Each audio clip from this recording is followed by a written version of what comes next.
we built it in about 1984. It's the last boat we built as a family. We had Whiting Yachts. So Penny ran this boat for 20 years, 25 years I think.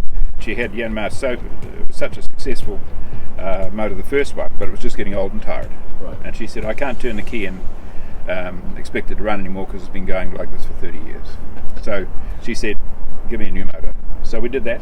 So what we have here, we replaced the original Yanmar, which was been in for 32 years, with this brand new Common Rail, 80 horsepower.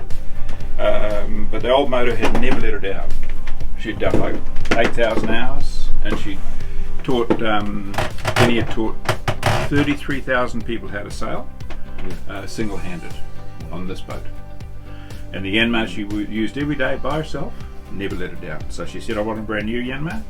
So we put the new Common Rail one in here, and this motor is, like mine, 30% more fuel efficient. It's quieter, cleaner, no smoke. It's a beautiful motor. This is the latest and greatest right now, and I believe this is, Yanmar I'm sure will improve on this before we move to a mix of hydrogen, etc. So this is going to give us, and it's Bosch injection, so it's very reliable.